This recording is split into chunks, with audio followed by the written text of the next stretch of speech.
মৰিগাঁৱত সাংবাদিক দিলৱাৰ হুছেইনৰ গ্ৰেপ্তাৰৰ প্ৰতিবাদত অৱস্থান ধৰ্মঘট।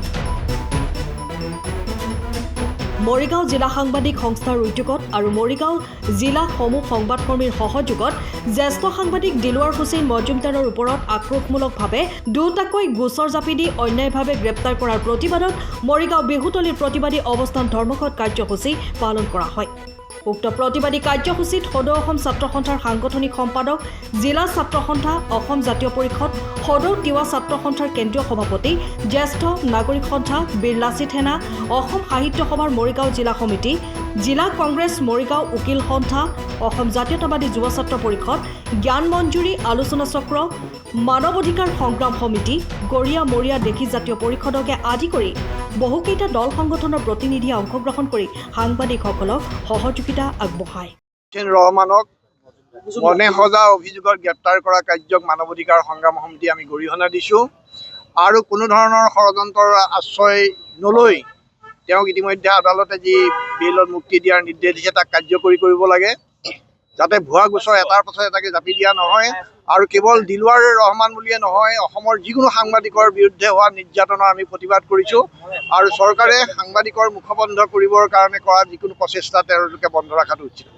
দিলৱাৰ হুছেইনক আচলতে যিদৰে ইটোৰ পাছত সিটো গোচৰ জাপি দি তেওঁক ষড়যন্ত্ৰমূলকভাৱে তেওঁক গ্ৰেপ্তাৰ কৰিছে, এই ঘটনাক আমি সদৌ অসম ছাত্ৰ সন্থাই তীব্ৰভাৱে গৰিহণা আৰু ধিক্কাৰ জনাইছোঁ। আচলতে বিজেপি নেতৃত্বাধীন চৰকাৰখন যে আচলতে ফেচিবাদী চৰকাৰ, এখন ফেচিষ্ট চৰকাৰ, সেই কথাটো পুনৰবাৰ প্ৰমাণিত হৈছে।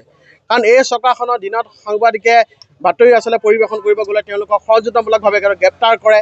যদি দল সংগঠনে তেওঁলোকৰ বিৰোধিতা যদি আন্দোলন কৰে, আৰক্ষী বৰ্বৰতা দেখুৱাই, আৰক্ষী দমন নীতিয়ে তেওঁলোকক বাধা প্ৰদান কৰে। কবিসকলে যদি তেওঁলোকৰ চৰকাৰখনৰ বিৰুদ্ধে যদি সুৰ বুজাই তেওঁলোকে মনৰ ভাৱ কবিতা আকাৰে প্ৰকাশ পায়, সেই কবিসকলক গ্ৰেপ্তাৰ কৰে। আচলতে এই চৰকাৰখনে চৰে চৰে শাসন চলাই আছে। এই চৰকাৰখনৰ দিনতে সংবাদ কৰ্মীসকলক, বিশেষকৈ যাক আমি গণতন্ত্ৰৰ চতুৰ্থ স্তম্ভ বুলি কওঁ, এই সংবাদ কৰ্মীসকলক তেওঁলোকে ইটোৰ পাছত সিটোৰ আক্ৰমণাত্মক আচলতে ঘটনা ঘটাই আহিছে।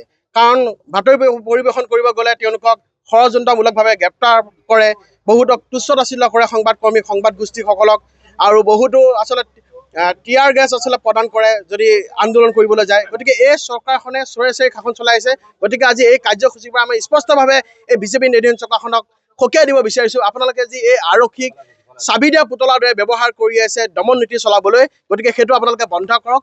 আৰু আপোনালোকে যিমানেই দমন নীতিৰে, আপোনালোকে যিমানেই ভয় ভাবুকিৰে আমাৰ কণ্ঠ ৰোধ কৰাৰ চেষ্টা কৰিছে, সংবাদ কৰ্মীসকলৰ কণ্ঠ ৰোধ নহয়, আমাৰ বুদ্ধিজীৱীসকলৰ কণ্ঠ ৰোধ নহয়, বিভিন্ন দল সংগঠনৰ কণ্ঠ ৰোধ নহয়, সেই কথাটো স্পষ্ট।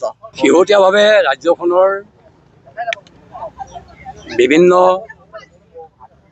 বাতৰি কাকত আৰু চেনেলত কৰ্মৰত কিছু সাংবাদিকৰ বিৰুদ্ধে প্ৰতিবাদী কণ্ঠস্বৰক এটা আক্ৰোশমূলকভাৱে অসম চৰকাৰে, অসমৰ আৰক্ষী প্ৰশাসনে কিছু মনে সজা গোচৰ জাপি দি গ্ৰেপ্তাৰ কৰাৰ প্ৰতিবাদত আজি মৰিগাঁও জিলা সাংবাদিক সংস্থাই জিলাখনৰ সমূহ সংবাদকৰ্মীৰ লগতে মৰিগাঁৱৰ একাধিক দল সংগঠনৰ অনুষ্ঠান প্ৰতিষ্ঠানৰ সহযোগত আজি মৰিগাঁও সদৰ বিহুতলীত 11 বজাৰ পৰা 1 বজালৈ আমি দুঘণ্টীয়া অৱস্থান প্ৰতিবাদী কাৰ্যসূচী হাতত লৈছোঁ। আৰু এই কাৰ্যসূচীৰ জৰিয়তে আমি এটা কথা সকীয়াই দিব বিচাৰোঁ যে সাংবাদিকৰ যি স্বাধীনতা, সেই স্বাধীনতা কোনো চৰকাৰে ৰুদ্ধ কৰিব নোৱাৰে, কোনো চৰকাৰে খৰ্ব কৰিব নোৱাৰে।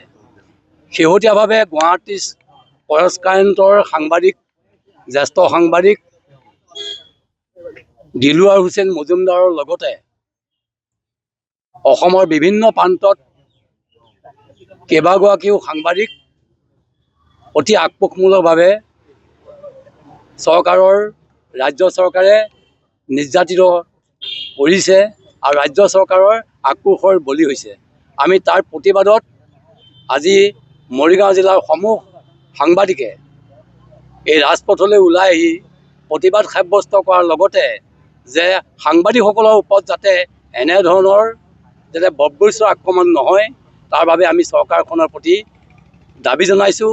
আৰু এই যি চৰকাৰৰ যি আক্ৰোশমূলক যি প্ৰতিবাদ, আক্ৰোশমূলক যি নিৰ্যাতন, আক্ৰোশমূলকভাৱে যি গ্ৰেপ্তাৰ কৰিছে, এইটো বন্ধ হ'ব লাগিব। আৰু নহ'লে ৰাজপথলৈ সমূহ সাংবাদিক ওলাই আহিবলৈ পৰৱৰ্তী সময়ত সাজু থাকিব। তাৰোপৰি আমি শেহতীয়াভাৱে দেখিছোঁ যে অসমৰ চৰকাৰে বা অসমৰ মুখ্যমন্ত্ৰীগৰাকীয়ে কিন্তু সাংবাদিকৰ এনেকুৱাভাৱে এটা পৰ্যায়লৈ লৈ গৈছে আৰু তেখেতে কৈছে বিভিন্ন সময়ত যে চৰকাৰী স্বীকৃতিপ্ৰাপ্ত সাংবাদিকহে সকলোহে সাংবাদিক।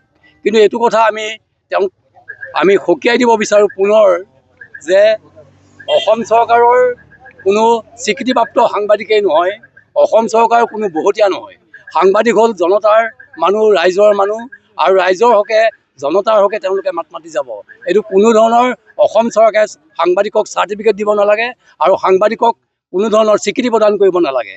আজি যুগে যুগে ধৰি বহু সাংবাদিকে তেওঁলোকৰ ৰাজ্য চৰকাৰৰ অন্যায় অবিচাৰৰ বিৰুদ্ধে কিন্তু প্ৰতিবাদী কণ্ঠস্থ আছে।